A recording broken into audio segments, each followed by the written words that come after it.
প্রধান উপদেষ্টা মহোদয় যদি আমাদের সঙ্গে দেখা না দেয় ততক্ষণ পর্যন্ত যদি 4 দিন থাকা লাগে 4 দিন থাকবো। আমাদের অনেক ভাই আছে রিক্সা চালায়, অনেক ফ্যামিলি আছে বউরা ঝিয়ের কাজ করে মানুষের বাসাতে।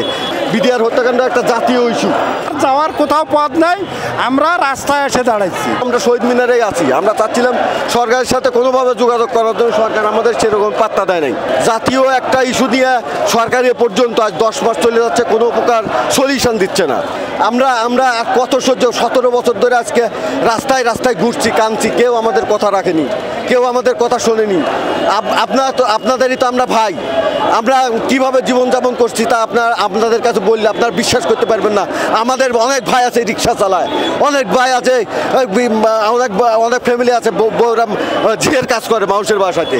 এ কথাগুলো আপনাদের কাছে দিন মজুরের কাজ করে, ও অনেকে রিক্সা চালাচ্ছে, ঢাকা শহরে অনেকে রিক্সা চালাচ্ছে, রিক্সা চালায় কোনো জীবিকা নির্বাহ করছে।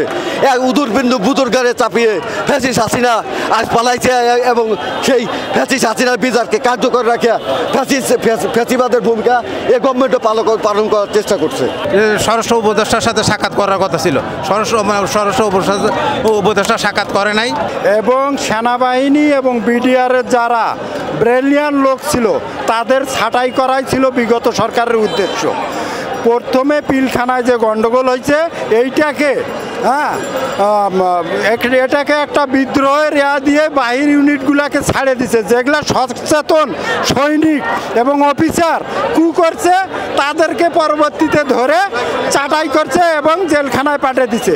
সব দেশটাকে ধ্বংস করার মূল উদ্দেশ্য ছিল এই বিদ্রোহের নামে তোকমা দিয়ে এই লোক দেশটাকে ধ্বংস করাই ছিল বিগত সরকারের উদ্দেশ্য, আর কোনো উদ্দেশ্য না। আমাদের 25-30 বছর যাদের চাকরি হয়েছে ম্যাক্সিমাম লোকগুলাকে বাড়ি পাঠানো হয়েছে। আমরা এই অবস্থায় আর যাওয়ার কোথাও পথ নাই, আমরা রাস্তায় এসে দাঁড়াইছি। অবস্থান কর্মসূচি নিচ্ছি, যতক্ষণ পর্যন্ত রেজাল্ট না আসে ততক্ষণ পর্যন্ত ওখানে অবস্থান কর্মসূচি থাকবে। প্রধান উপদেষ্টা মহোদয় যদি আমাদের সঙ্গে দেখা না দেয় ততক্ষণ পর্যন্ত যদি 4 দিন থাকা লাগে 4 দিন থাকবো। যদি আমাদের সঙ্গে দেখা না দেয় পুনরায় আমরা আবার শাহবাগে অবস্থান কর্মসূচি ঘোষণা করব। এখন আমরা ছেড়ে দিচ্ছি, জনদুর্ভোগ বেশি হয়ে যাচ্ছে, যার কারণে আমরা ছেড়ে দিচ্ছি শাহবাগ। জনদুর্ভোগ যাতে সৃষ্টি না করে, আমরা যেহেতু ডিসিপ্লিন ফোর্স, আমরা আমাদের দিক থেকে জনদুর্ভোগ সৃষ্টি না হওয়ার জন্য আমরা শাহবাগের জাদুঘরের সামনে অবস্থান নিচ্ছি।